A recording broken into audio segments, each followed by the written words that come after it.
열왕기하 4장 2절부터 6절까지 말씀을 한 목소리로 읽습니다. 2절부터 같이 읽겠습니다. 2절입니다.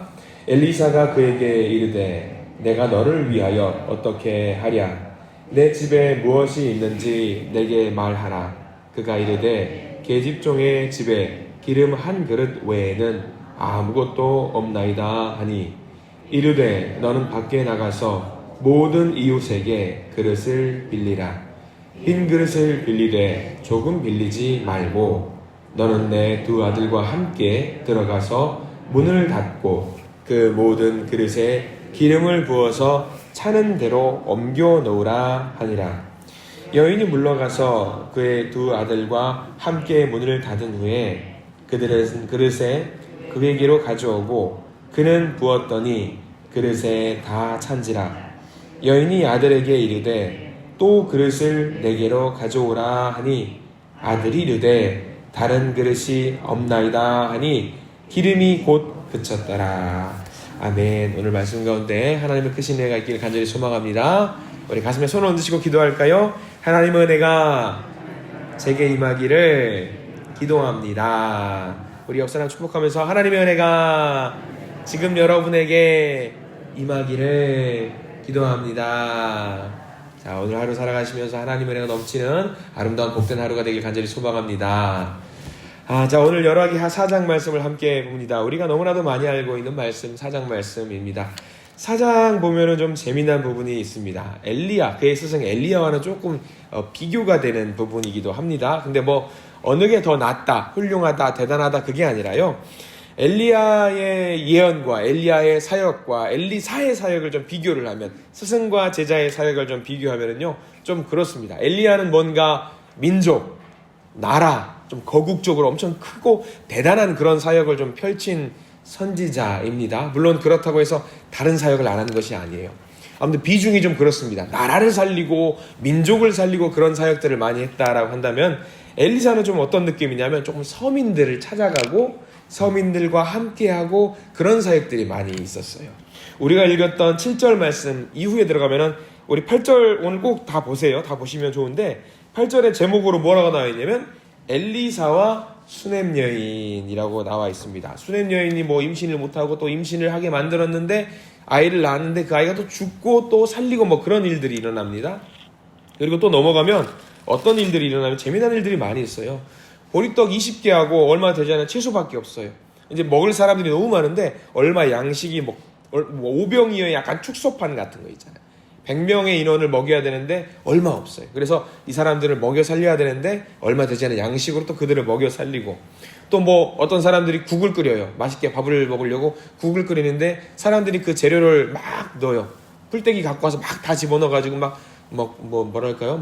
국을 만들죠. 스프를 만드는데 그 국에 알고 봤더니 독이 들어가 있는 거예요. 그래서 사람들이 못 먹고 절절 매고 있으니까 거기서 가루를 숑숑숑 MSG 가루를 뿌려가지고 미원 같은 거 뿌려가지고 그것을 먹을 수 있게 만드는 어떤 그런 것들.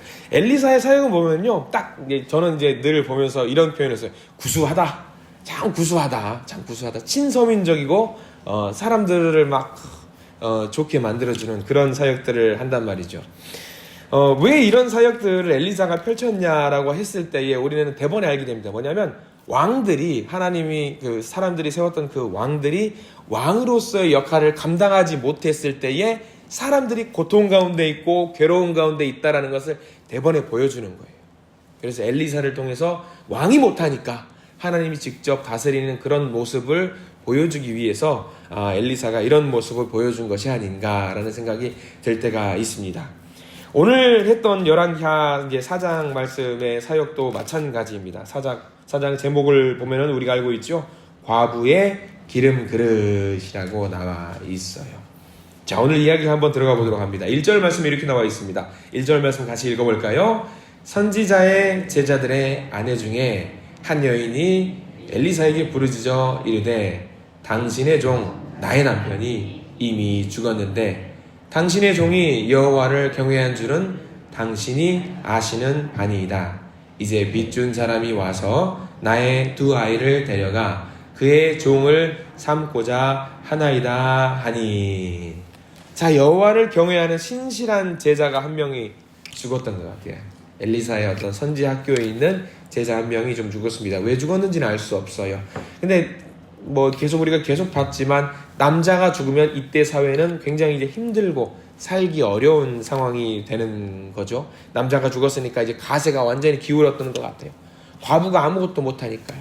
그래서 있는 재산들을 그나마 다 사용하고 이제는 남은 것이 없는 상황이 되었습니다. 빚을 줬던 사람이 있는데 그 사람이 와서 이제는 두 아들을 데리고 가겠다라고 말을 합니다. 근데 우리가 이 4장 초반부에 나와 있는 이 말씀을 볼 때에 여러 가지로 해석을 합니다, 목사님이. 근데 오늘 2절 말씀에 굉장히 중요한 내용이 하나 나오는데 반드시 거기는 밑줄을 표시를 해두시고 은혜를 좀 누렸으면 좋겠어요. 2절 제가 한번 읽어드릴 텐데 한번 눈으로 따라오면서 밑줄을 그어보기를 바랍니다. 엘리사가 그에게 이르되 내가 너를 위하여 어떻게 하랴. 그 뒤에 보면은 내 집에 무엇이 있는지 내게 말하라 라고 나와 있습니다. 거기를 반드시 표시를 해두시고 묵상을 하시기 바랍니다. 너의 집에 무엇이 있는지 내게 말하라. 그가 이르되 계집종의 집에 기름 한 그릇 외에는 아무것도 없나이다. 굉장히 불쌍한 여인입니다. 근데 여기서 잘 봐야 될 것이 있습니다. 엘리사가 여인에게 뭐라고 물어봤는지가 중요합니다. 2절에 너의 집에 무엇이 있는지 내게 말하라 라고 했습니다. 자, 아들이 팔려갈 상황에 처했는데 이 집에 뭐가 있겠습니까? 재산이 될 만한 게 뭐가 있겠습니까? 없어요. 전혀 없습니다. 그럼에도 불구하고 없는 것 다 알아요.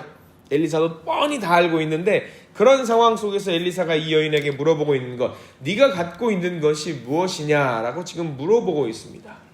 이 여인은 곰곰이 생각을 했을 것입니다. 재산이 될 만한 물건 중에 내가 갖고 있는 것이 과연 뭐가 있다고 이 선생님은 나한테 자꾸 이렇게 물어보시나 라고 했을 겁니다. 근데 여인이 곰곰이 생각을 해보니까 뭐가 하나 좀 남았네요. 뭐가 있죠?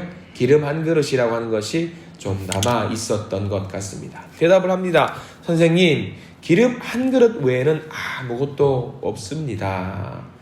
사실 그 기름도 이렇게 말했다라고 하는 것은 재산으로서의 가치가 있다라는 얘기예요, 없다라는 얘기예요. 우리 그냥 쉽게 생각하면 그냥 식용유 병에 그냥 조금 남아있는 거예요. 계란 후라이 하나 붙일 정도 남아있다라고 보시면 되는 거예요. 자포자기했거든요, 이 여인도. 아마 이때 당시 상황을 우리가 들어가 보자면 감람유라든가 올리브유 정도 될 것 같습니다. 근데 이것을 보고 그 이야기를 듣고 나서 엘리사가 좀 엉뚱한 이야기를 합니다. 3절 말씀에 이렇게 말하지요. 이르되 너는 밖에 나가서 모든 이웃에게 그릇을 빌리라. 빈 그릇을 빌리되 조금 빌리지 말고 얼만큼 빌려오라 했을 것 같아요. 많이 빌려와라. 뭐 그런 말씀들을 했겠지요. 우리는 여기서 설교를 많이 들으면 굉장한 오해를 할 때가 있습니다. 많은 분들이 아마 이렇게 설교를 할지 몰라요. 4절처럼 너는 이제 두 아들과 함께 들어가서 문 닫고 모든 그릇에 기름을 부어서 차는 대로 옮겨 놓으라 하니라. 자, 만약에 여러분들이 이 여인이에요. 4절 말씀을 예수님께서 이 말씀을 하셨다라고 생각을 해보세요. 그럼 여러분들 어떤 반응을 보이시겠습니까? 얼탱이가 없겠죠. 이게 무슨 말씀이신가? 도대체 이게 무슨 말씀이시지 이게? 그릇을 어떻게 빌려오라는 이야기고 또 그릇에 뭘 부어? 지금 갖고 있는 게 이것밖에 없는데 부어봤자 다로 나오고 끝날 텐데 왜 이런 말씀을 하시나? 그리고 골방에 들어가서 문을 닫고 하라. 뭐 우리는 하나님과 1대1로 간절한 마음으로 하나님 붙잡고 또 기도해라 그런 말씀을 하는데 성경대로만 좀 보자고요. 이 여인이 믿음을 가지고 방 안에 들어갈 수 있었을까요? 여러분들이랑 하면 어떻겠어요? 절망적인 상황이에요. 곤란하고 이제는 다 끝났어요. 내 인생은 끝났습니다. 이 상황 속에서 문 들어가가지고 또르르 따르라는데 이게 무슨 명령입니까? 지시입니까? 절망적인 상황이잖아요. 해결망측한 지시. 자, 그런데 이 여인이 과연 믿음이 있겠냐라는 거예요. 이 절망적인 상황. 이 믿음이 있었을 거면 이미 이런 상황이 오기 전에 하나님이 뭔가 해결해 주셨어야지요. 근데 지금 이렇게 상황까지 하나님 왜 우리를 만드셨을까? 아마 많은 의구심이 들었을 겁니다. 그런데 이 여인은 이 선지자 엘리사의 명령을 하지 않을 수가 없었습니다. 왜? 자기가 할 수 있는 선택지가 없었기 때문에. 그나마 갖고 있는 이 선택지, 뭔가 좀 어이없고 당황스러운 지시이긴 하지만 이 지시를 따라야 되겠구나라고 생각을 합니다. 자, 그릇을 빌려옵니다. 우리는 상상을 하지요. 이 여인의 집에 그릇을 차곡차곡 쌓았을 때 우리는 옛날에 어떤 그림들, 어떤 성화 같은 것을 보면은 그릇을 많이 빌려왔겠지요. 어떨 것 같아요? 엄청 많이 빌려왔을 것 같죠. 자, 그럼 이 여인의 집이 컸을까요? 작았을까요? 작았겠죠. 가난한 집이었으니까. 그럼 그릇을 빌려와봤자 얼마나 빌려왔겠어요? 많이 못 빌려와요. 많이 못 빌려와요. 그리고 빌려온다라고 쳤을 때 여러분들에게 만약에 제가 그릇을 빌리러 간다고 했을 때 여러분들은 제가 목사님이니까 그릇 빌리러 왔으면 그릇을 빌려드려야지 하겠죠. 근데 이 여인을 보세요. 이 여인이 내일 모레 아들이 팔려가게 생겼어요. 그릇을 빌려주고 싶어요? 안 빌려주고 싶어요? 쉽게 못 빌려요. 쉽게 못 빌려요. 많이 못 빌려왔을 거예요. 정말 많이 못 빌려왔을 거예요. 막 빌리면서도 왜 이것을 가져가려고 그러세요? 저기 엘리사, 하나님의 사람 선지자가 가져오랍니다. 그 엘리사 보고 빌려주는 거죠. 엘리사 보고. 그리고 생각을 합니다. 이렇게 막 빌리고 방에 들어가서 뭐 기름을 따르래요. 또 기름을 따르라는데 아니 이거 따라가지고 기름 나올 능력이 있었으면 내가 선지자 선생님을 왜 불렀겠습니까? 왜 찾아왔겠습니까? 내가 하고 말지요. 선지자는 또 이렇게 요청을 하는 것도 이상한 요청, 자꾸 이상한 거 시키는 거예요. 이제 포기하는 마음으로, 사실 자포자기하는 마음으로 그릇을 빌려오고 여기저기 쌓아놓고 나서 이 병에 있는 기름, 얼마 되지 않는 기름을 따라보기 시작했겠지요. 아마 다 포기하는 마음으로 했을 겁니다. 자, 기름을 부읍니다. 근데 그 기름이 또르르르 나와요. 그릇이 차올라요. 근데 이상해요. 왜 이상하죠? 안 끊겨요. 계속 또르르르르 조금씩 끊길 것 같은데 계속 기름이 나옵니다. 이상하게도 여기 병은 이 정도밖에 안 들었는데 가져온 그릇은 요따시만한데 요게 다 차요. 이상하다. 얘야 다른 그릇 갖고 와봐라. 또 또르르르 해요. 또 차요. 이상하다. 야 더 가져와봐. 또르르르 또 차요. 신기해요. 놀라워요. 내 믿음이 아니에요. 지금 내 믿음으로 하는 게 아니에요. 시키는 대로 할 뿐이에요. 특별한 기름도 아니에요. 자기도 특별하지 않다는 걸 알아요. 특별하지 않은 사람이 특별하지 않은 기름을 따르는데 계속 기름이 나와요. 차올라요. 또 차올라요. 지금 그 상황인 겁니다. 자, 그리고 6절 말씀을 같이 한번 읽어볼게요. 6절 말씀입니다. 시작. 그릇에 다 찬지라. 여인이 아들에게 이르되 또 그릇을 내게로 가져오라 하니 아들이 이르되 다른 그릇이 없나이다 하니 기름이 곧 그쳤더라. 그릇에 다 찼대요. 얼마나 많은 양인지는 알 수 없습니다. 다만 여인이 아들에게 이르되 그릇 가져와라 했는데 엄마 그릇 다 차서 더 없어요. 이제 기름이 그친 거예요. 그리고 이 기름이 얼마만큼 많이 있었는지를 짐작할 수 있는 부분이 7절 말씀입니다. 7절 말씀에 이렇게 나와 있죠. 그 여인이 하나님의 사람에게 나아가서 말하니 그가 이르되 너는 가서 기름을 팔아 빚을 갚고 남은 것으로 너와 내 두 아들이 생활하라 하였더라. 얼마나 많이 채웠을까요? 그릇이 얼마나 많이 있었을까요? 많지 않아요. 많지 않고 이 기름을 팔아서 아들을 종으로 부리지 않을 만큼 그걸 돈으로 환산을 하고 나머지 돈으로 얼마나 많이 안 모였을 거예요. 이것으로 이제 생활하라 라고 말씀을 엘리사가 해주는 거죠. 이 본문 보면서 어떤 분들은, 저도 어렸을 때 이렇게 생각했으니까 아이고 이 바보야, 이거를 더 많이 빌려왔었어야지. 그래서 이거를 많이 빌려와가지고 이거를 기름을 많이 쌓아가지고 기름 장사를 해가지고 부자가 됐었어야지. 아마 많이들 이렇게 생각하실 거예요. 못 빌려왔다니까요. 그리고 이걸 놓을 공간도 없다니까요. 딱 그만큼만 주신 거예요. 그만큼만. 아니 여인의 상황이었으면 뭘 더 빌려왔어요? 빌려올 수 없습니다. 아마 이 집 조그만 말씀에만 우리가 집중해야 됩니다. 아마 빚을 갚을 만큼의 기름은 됐던 것 같아요. 그리고 조금 남아가지고 이걸로 일정 부분 생활할 수 있게만큼은 만들어 주신 것 같아요.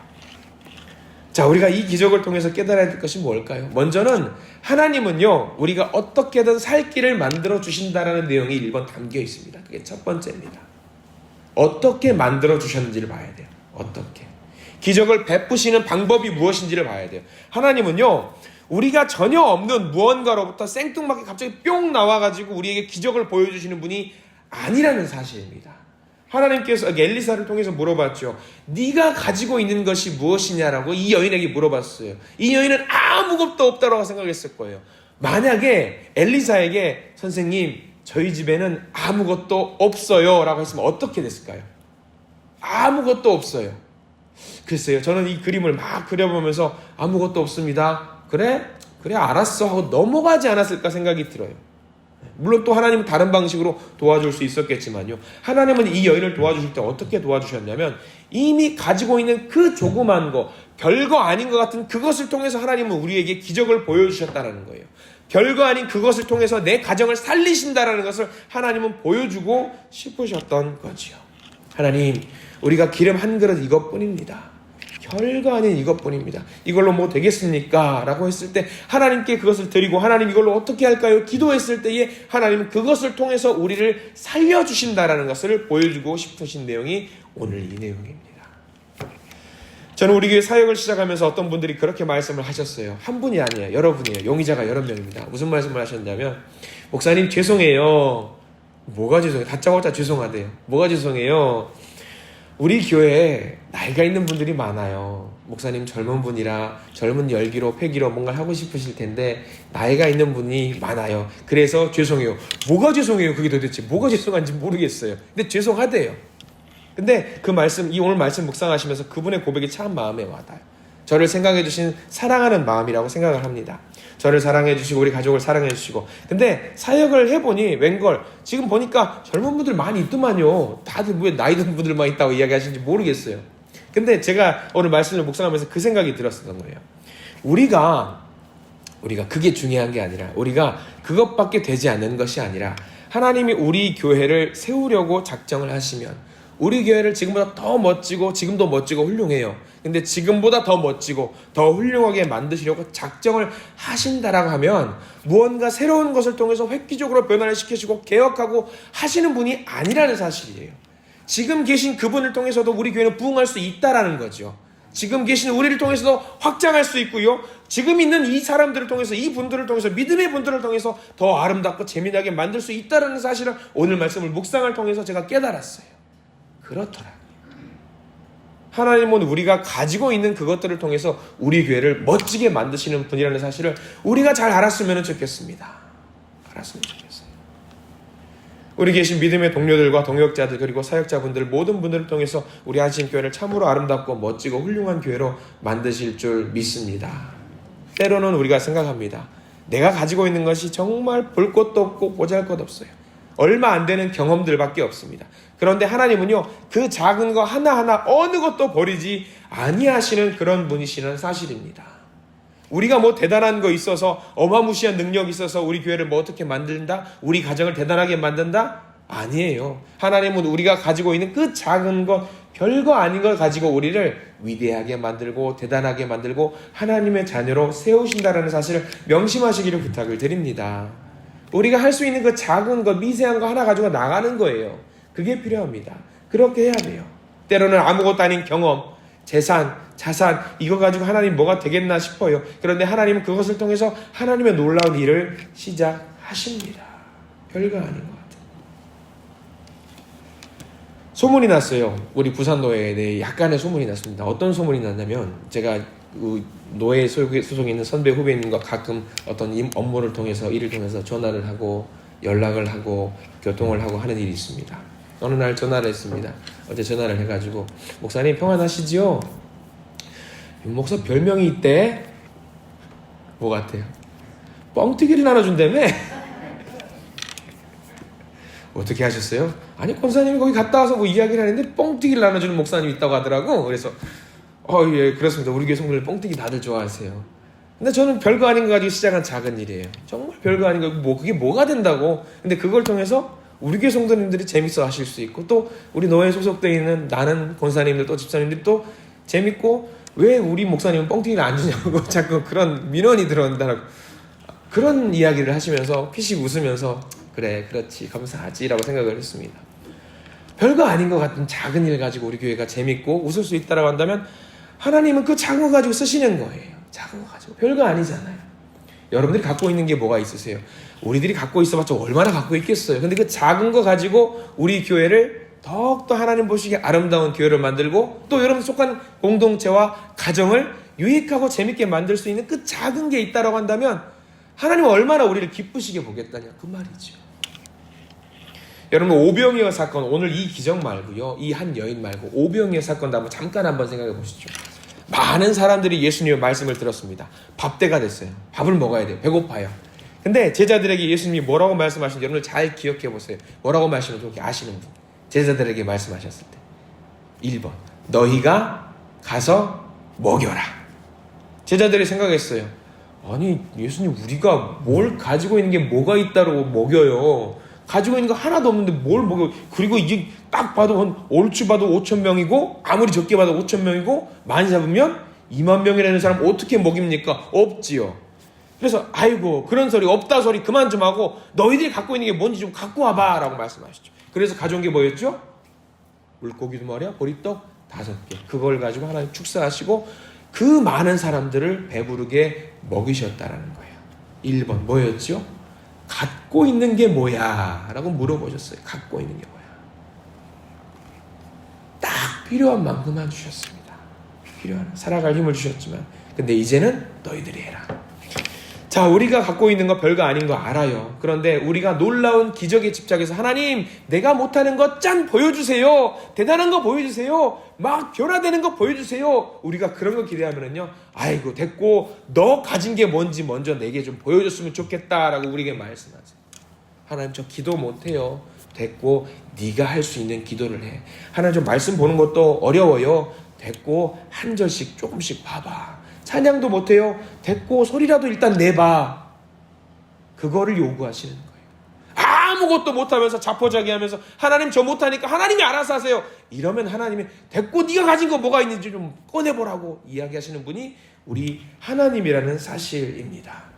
여러분들 오늘 기도하실 때에 내 작은 게 얼마 안 되지만 이거 하나님 받으시고 내 능력 받으시고 내 기도 받으시고 내 목소리 들으시고 하나님 저에게 보여주세요 라고 기도하실 수 있는 우리 모두가 되기를 소망합니다. 그렇게 기도할 때 하나님 우리를 살리시고요, 우리 가정을 살리시고 우리 교회를 사시고 이 민족을 살리실 줄 믿습니다. 그 기도에 응답받으시는 하루가 되시기를 간절히 소망합니다. 기도하겠습니다. 주님, 우리가 하나님 없으면 할 수 없습니다. 살 수 없습니다. 그래서 우리가 우리를 버리지 아니하시고 우리가 주님께 나와 부르짖을 때, 기도할 때 하나님은 반드시 우리 안에 두신 그 작은 가능성, 우리 안에 남겨진 그 작은 기름 그릇을 활용하셔서 하나님은 계속해서 그 기름이 넘치도록 나올 수 있게 하십니다. 우리의 믿음이 별거 아닌 것 같은데 그 믿음이 커져서 그것을 계속 부어지게 만드십니다. 하나님 계속해서 끊임없이 우리에게 부어주셔서 작은 것이 점점 커져서 놀라운 거목이 되고 놀라운 열매를 맺을 수 있도록 도와주시옵소서. 그 은혜를 바라보고 오늘 하루를 시작합니다. 우리 가정을 도우시옵소서, 우리 사업을 도우시옵소서, 우리의 믿음을 도우시옵소서. 얼마 안 되는 내 작은 믿음이 하나님 안에서 하나님을 기쁘시게 하는 아름다운 믿음이 될 수 있도록 저희들을 인도해 주시옵소서. 이 아침 저희들 간절한 소망과 소원을 가지고 왔습니다. 이 소원들이 점점 하나님 안에서 풍성하여져서 우리의 삶을 채우고도 남음이 있는 놀라운 복이 될 줄 믿사오니 하나님 응답하여 주시고 이 아침에 우리의 마음에 믿음으로 채워 주시옵소서. 예수 그리스도 이름으로 간절히 기도드립니다.